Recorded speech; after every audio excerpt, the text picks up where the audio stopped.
This program was made possible by an underwriting grant from White Lotus Home.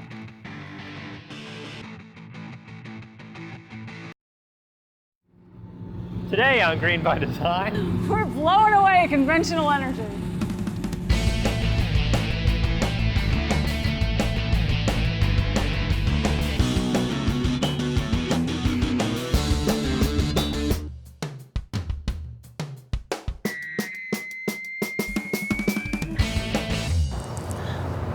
Hi, and welcome to Green by Design. I'm Connie. and I'm Greg. For the next half hour, we'll be your hosts as we look at what folks all around the tri-state area are doing to lead a healthier, more considered life. That's right. New Jersey is an incredibly progressive state when it comes to renewable energy.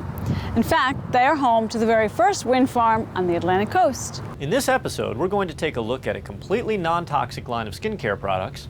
We'll find out how to buy power from renewables with the Clean Power Choice program, and we'll share one chapter in the tale of someone who's trying to install a turbine in New Jersey and meeting with many challenges. So let's start by getting extreme. For this episode's Extreme Green segment, we're taking a look at the coastal wind farm outside Atlantic City and speaking with Rick Dovey, president of the Atlantic County Utilities Authority. Here, obviously, you have the wind farm, you have the solar panels, but what goes on here? What's an overview of this facility?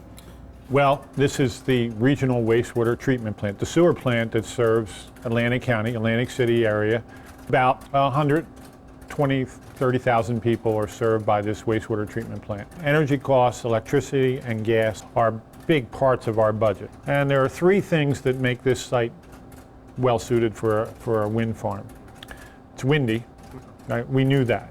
Well, before anybody's going to invest $15, $20 million, they want to verify that it really is windy. It's not enough for Rick to say, right, it's windy, you know, and No, it's really windy. Second of all, we use a lot of electricity, and we use electricity night and day, year-round, and we're going to be here for a long time.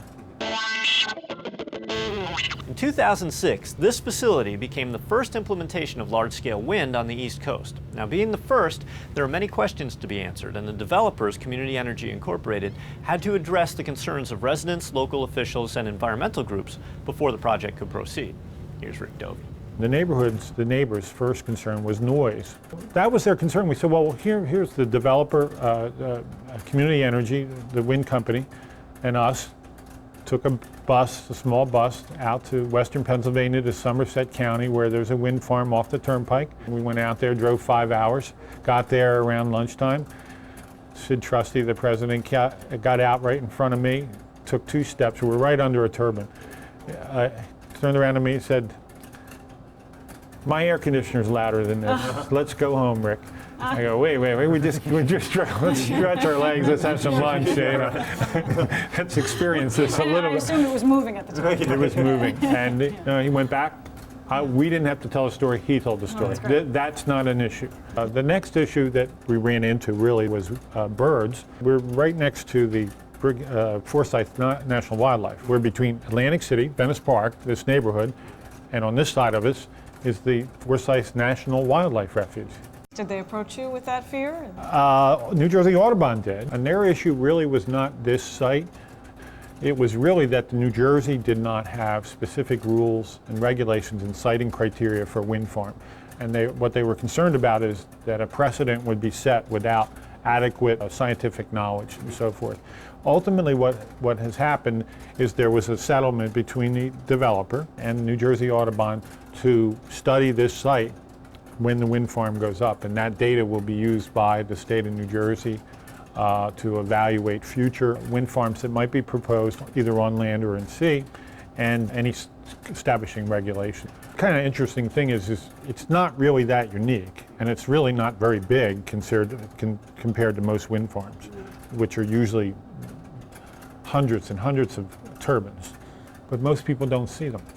Here, it talks to you. It's that wonderful view you had coming down Route 30, and that impression is magnified times 30 million visitors a year. Did you expect to be such a I expected a couple-month bounce of interest and interviews and newspaper articles and visitors. It's almost 2 years later. We have visitors every day. You know, it's my father's birthday, it's Father's Day, it's our wedding anniversary. We want to come take a picture at the wind farm. I read somewhere that you've had people come just to hug Yes. the turbine. Yeah. That's funny. Yeah.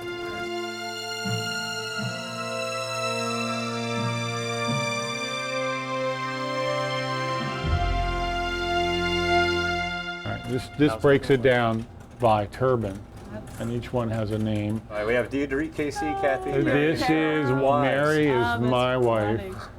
As you can see, this site is home to more than just wind turbines. They also have an extensive photovoltaic solar power system with a really cool solar carport that you can see behind me here. And a few miles from here, the ACUA also has a power generator fueled by methane gas recovered from their landfill operation. So having firsthand experience with the 3 renewable energy technologies, I had to ask Rick, which performs best? Well, you're certainly in a unique position here. I mean, you have the solar, you have the wind, you have the methane capture. What's the better power generator? Well, nothing comes close to the wind farm. The wind turbine on the wastewater site is 60% of our power in the course of a year. Solar is only 3%. Wow. So last year, we saved over $1 million energy costs. Hey, and a $64 million annual budget, that's significant. It's a symbol, it's a visible symbol that's consistent with our mission to protect and enhance the environment of Atlanta County. If you're just joining us, we've been speaking with Rick Dovey. He's the president of the ACUA. That's a public utility that's wholeheartedly embracing sustainability. If you missed it, you can download copies of our shows at our website, greenbydesign.tv. And if you'd like a copy of any of our shows on DVD for your school or a community group, just drop us an email at info@greenbydesign.tv. We'd be happy to set you up with one. Mm-hmm. You know, seeing the scale of these 380-foot turbines and all this solar is pretty amazing. But it was kind of a bummer hearing Rick say that all this technology only provides 60% of the power needed to operate his facility. It really speaks to the challenge of meeting our growing energy demand and the need for all of us to try to be more efficient. Yeah. Hey, the greenest kilowatt is the one you never use. Hey. So a little later, we're going to tell you how you can get your power from this wind turbine as I speak with Paul Kopelman about the Clean Power Choice program. But first, Con is going to introduce you to a new friend whose near-death experience gave rise to a truly unique new skincare line for this episode's Focus.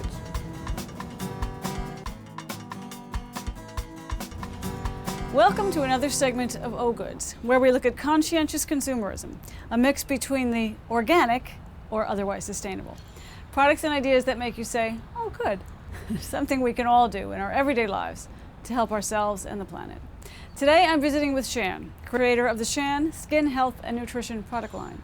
She's going to talk with us to help us make more informed choices when it comes to selecting the everyday products we use on our skin. So, can you tell me a little bit about why you started the business and why you felt the need really to create an all-natural skincare line? Well, actually, I'm an image consultant. I could use that. No, I'm sorry. I think you look very good. Oh, thanks. I never thought of that one day when I grew up I was going to be launching a skincare line. Actually, out of a very bad thing came a good thing. In essence, I had a pulmonary embolism that pretty much went through my system and caused me to have a stroke and a heart attack. That's scary. And it was really very scary, I have to say. And I wanted to know why this happened, and further research into it led me to the conclusion that there were toxins in the personal care items that I actually was using every day. And that's when I found out that I accumulated these toxins in my body and it threw off a balance. And that's what caused my health situation. They were actually able to isolate that. Yes, they were. And it was kind of scary that you think that you're being protected with products out on the market and you really aren't.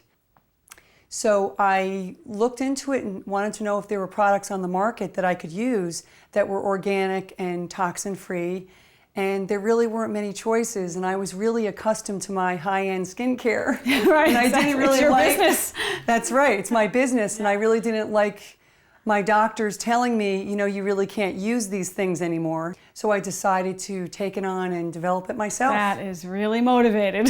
That's fantastic. I don't know about you, but between body care and your skin care and your wrinkle cream and whatever else you're going to use, Exactly. these things do accumulate in your system. And if it gets past a certain point, things start to happen to you that you might blame on maybe menopause or something else.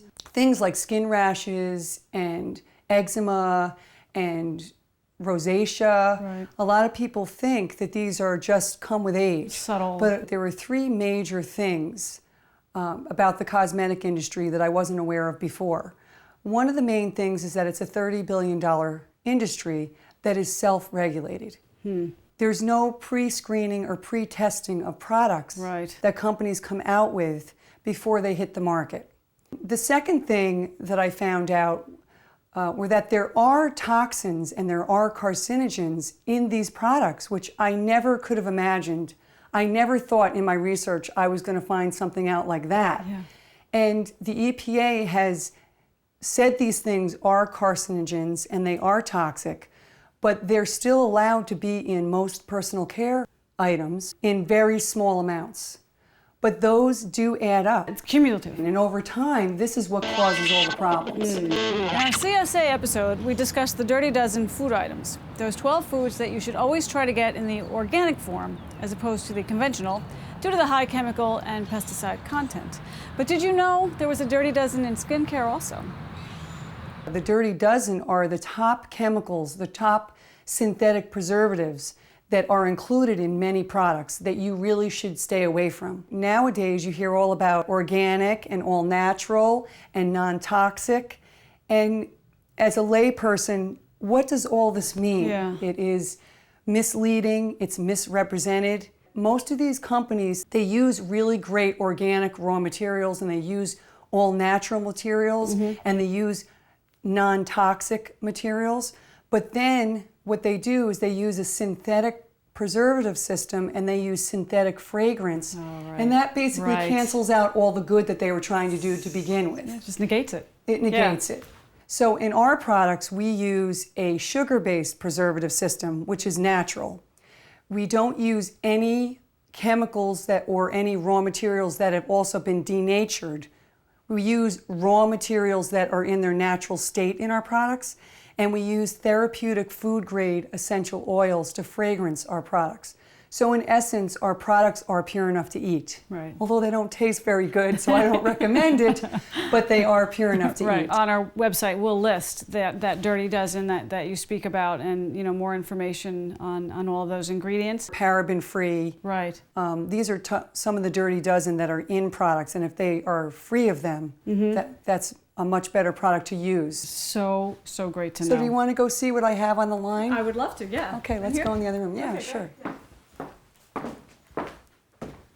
So these are a sampling of some of the anti-aging line. Okay. That is my premier part of my line. Oh, very nice. Well. And that people of our age need right now. Yes, I would like to try that. So we have two types of mists. We have a rose jasmine moisturizing mist. Okay. And we have a lavender toning mist, Very nice. which is for people that have oily skin, which I have still. Okay. No, because I use those little pads, and maybe that's even better. Those are nice too, but it's good to hydrate your skin as well. Yeah. And then we also have the cleansers. Here are two of the cleansers. So you have this product line, and then you also have the Mommy Baby? Yes, I have Mommy Baby line. In the Mommy Baby line, we have a body wash and shampoo, so that it's 2-in-1 Okay. to make it easier for the mom. Right. And we also have it's called Nip, Lip, and Eye, and it's a funny product. My husband laughed when I came up with that title, but it's for breastfeeding moms, and this product can be used for all three areas. I think that's similar skin, brilliant. and it is. We like 3-in-1 products. Sure. We don't like to use this product for this and that product for that. You want something easy, especially if you're a new mom. All these products do not have any fragrance added to them. That's wonderful. A lot of people with allergies that have developed eczema, have developed rosacea over the years. Right. When you're using products like these, not necessarily just my products, but products that are without these types of toxins or heavily synthetic preservative systems, they do help your skin do its job. Right. And it really does help with the allergies. Your label does say toxin-free, Yes, I noticed. So, yeah. The three main things about our product line are they're pure ingredients, they're eco-friendly, and they're toxin-free. Thank you so much for sharing Thank this you. with us. And Thanks for I having do me. look forward to trying them. As a matter of fact, maybe I'll put some on my skin now. Yeah, let's go play. Thank you. All right. So here's a few other facts that Shan shared with us. There's over 10,000 ingredients in personal care products, and only 11% of the chemical ingredients that are in cosmetics are assessed for health or safety. Unfortunately, paying more doesn't necessarily keep you any safer, and it can be very challenging to find a complete list of ingredients. A third of personal care products contain at least one chemical that's been linked to cancer. Of course, we'll put the Dirty Dozen ingredients in the show notes for episode 6 on our website. I'd tell you now, but honestly, I can't pronounce them. I want to thank Shan for introducing me to her skincare line and revealing some of the disturbing truths about the cosmetics we all take for granted. I'll definitely think twice about what I put on my skin from now on. And of course, we'll have the Dirty Dozen cosmetic ingredients to watch out for listed in our show notes at greenbydesign.tv/blog. So you know what to do also. Energy prices are just too high. That's what drove us to attempt the first static electricity-powered home. Success has been elusive. Besides making the house itself more energy efficient, the smartest thing we did was adding Energy Star products. Static electricity may not be viable, but at least we've taken a step for our future. Anybody can make their home more energy efficient. Good night, sweetie. Good night, Mommy. By the way, Yes. this is our first anniversary of Green by Design. Does it mean so little to you? I forgot. Don't know. You don't know. Yeah. Now listen. Although we try to dwell on the positive, encouraging stories here at Green by Design, we do sometimes run up against some pretty frustrating challenges when trying to go green. Here is one such example. In our auto episode, we introduced you to the environmentally sensitive Wayne Auto Spa. Well, the owner, Rob Burke, is now attempting to add a small turbine to his car wash's sustainable portfolio. The good news is that the project was pre-qualified for state installation rebates over a year ago. Now, the bad news is the project has been tied up with the town courts and has been unable to proceed. Here are some highlights from the recent variance hearing. What experts do you plan on putting before the board? I have an individual who will testify with respect to, generally with respect to policy issues. I think your planner was looking for testimony regarding the benefits of the proposal. Okay, Mr. Sauter, bring up your first witness. Would you like to state your qualifications? I was trained by Vice President Al Gore to give his slide presentation on global warming. I'm a global warming and climate change educator, and I've been doing this since December 2006. Well, what are your qualifications? I was trained by the Vice President and scientists from NASA and Dr. Phil McCracken, who's a climate scientist. Also, scientists from the Union of Concerned Scientists. In this area, you're just going to be giving comments, really, which really should be given, I would expect, at the public portion, not as an expert. What was the subject again, Counselor? Policy issues. She'll be providing comments and policy background with respect to why renewable energy sources are to be promoted. I think she's qualified to present that kind of information. I'm not presenting her as a scientist. I've also been asked by the Wayne Environmental Commission to do my educational program for them by Councilman Margiotta, and I'll be doing that on March 17th. Well, we have 2 members of the Wayne Environmental Commission on this board. I don't know. I still don't see that you're an expert. You cannot speak at this time. We will present the testimony with respect to sound issues. We will retain a sound consultant. It had been discussed previously, and that's a direction that we will take. Since this is a new area for the board, the wind turbine you're proposing is what size and height? The tower is 120 feet tall. Is there anywhere where a similar type structure exists? At the Liberty Science Center in That's Jersey 120 City. feet? Yep. At this point, I will open it up to the public to ask any questions. Do we know if there's any standards or guidelines as to where a tower such as this should be placed with respect to highways, traffic, building structures, children's daycare centers, and residences. If this variance is granted, it would still have to meet local building codes and get a permit and be built in accordance with the Uniform Construction Code of the state of New Jersey? I believe it would be, yes. And I want to know if this is played into your consideration. Ice falling off the blades or being thrown off the slingshot trajectory. For the placement of this? No. Yes. No, because I'm not experienced in ice forming on top of the turbines. Mr. Burke, is it fair to say that by the time this process is done, you're going to end up spending more money trying to get the variance than you got in a state grant? We're approaching that now. You know, in fairness to the town, it seems that many of the objections to this project stem from the lack of precedent, really, and codes to abide by. Now, although the state has shown some great leadership by offering generous financial incentives, as you can see, actually getting qualified systems past planning boards and installed can still prove challenging. Well, yeah, I guess somebody's got to be first. Yeah. You know, and while the future is unclear for this Wayne turbine, there are other towns like Ocean Gate that are actively pursuing wind. We've actually adopted an ordinance for the residents of the borough so they can put up a wind turbine, obviously with restrictions, and we are actually moving forward in the next process of putting up our own wind turbine and getting the funding in place very, very soon. Oh, realistically, I think we have to look at wind, we have to look at renewable energy sources, and if we don't start looking at them now, it's like everything else is. In 10 years, it's just going to be much harder to do. I think the bottom line is it has to start somewhere. And the first person to try it always runs into these type of difficulties.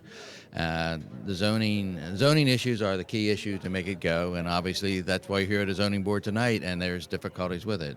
It's new to New Jersey, so hopefully is that the definition of an expert on wind gets stretched a little bit because there's just not that many around to do it, and the people who have been in the business for years in a smaller scale are maybe not be degreed, maybe not be there, but they have the hands-on experience that would be necessary to testify. And I believe there'll be some people tonight testifying to that effect.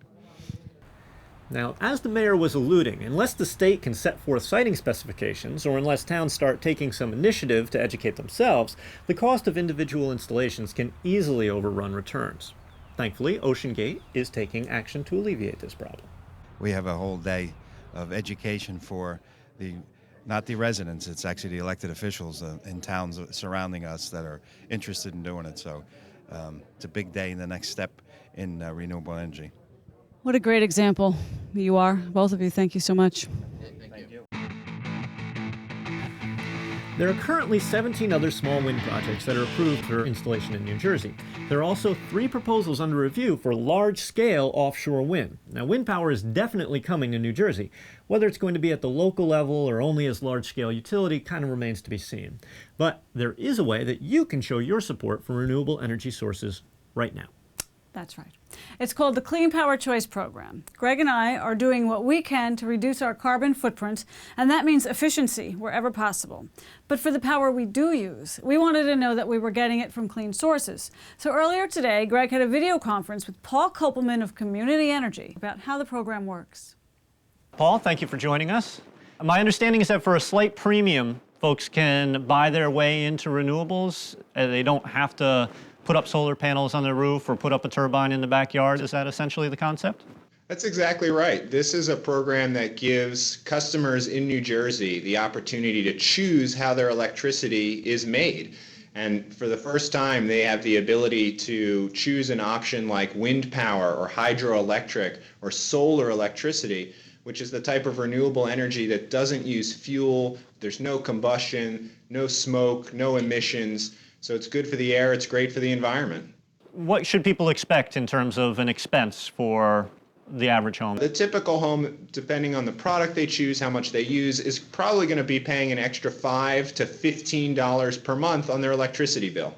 You're helping to repay the investors and therefore encourage more investment in renewable energy. Is that essentially what's driving this whole program?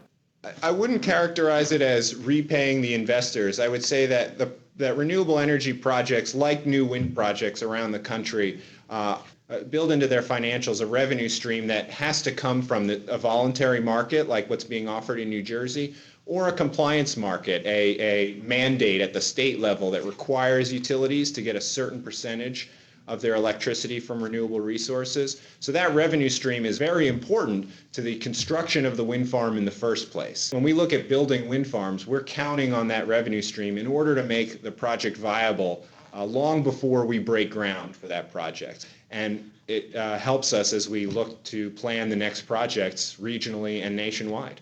Power comes from different sources into the grid. Can you give us kind of just an overview of how the grid works? What we've got when you look at those overhead lines that carry electricity is a fairly complex power pool. And if you can imagine all the types of electricity generation, whether that's a coal plant, a nuclear plant, a natural gas facility, an oil facility, or a wind farm, all of those feed electricity into those wires, which you draw into your home every time you flip on your light switch or your computer. So we often describe the power pool literally like a pool or a bathtub. If you can imagine all the electricity generation at the facilities being their own faucet that pours water into this bathtub. And every time you flip on your light switch, you drain a little bit of water out of that bathtub. So by definition, it's a mix of all the different types of electricity that are going into that pool. And by checking a box on this ballot, you're not giving your money to a coal plant, you're instead giving your money to a wind farm or a small or large solar provider. Yeah, to continue with that metaphor, you are enabling the renewable facility faucet to run so it can pour water into that bathtub, making the water in that bathtub cleaner for everybody. So how is it that people actually enroll in this? I think there's a ballot that comes occasionally with your utility bill, and then there is also a way to find it via the website? A couple times a year, usually in the spring and the fall, the electric bills will include a ballot like this one that's sent out to all homes that enables you to sign up through the program. The Office of Clean Energy themselves maintains a website that enables you to sign up. And then each of the suppliers have websites and call centers that will help customers get enrolled in the program. I want to thank Paul Kopelman from Community Energy for doing a video conference with me. The video may look a little grainy, but it's a nice way to save on some emissions. Absolutely. A couple of other things before we wrap this episode. First, thanks much to everyone who has sent us questions and comments. Special thanks to John for his worms in the houseplants idea, and Dr. Ellis Jones for sending a copy of his book, The Better World Shopping Guide. Thank you very much. Now, lastly, we want to share that Green by Design TV just won 3 2008 Telly Awards for news, entertainment, and information. So thanks for making this an exciting year for Connie and I. And until the next time, keep thinking green. It's good for the earth. And it's good for you. Let's go. Watch your step. Oh.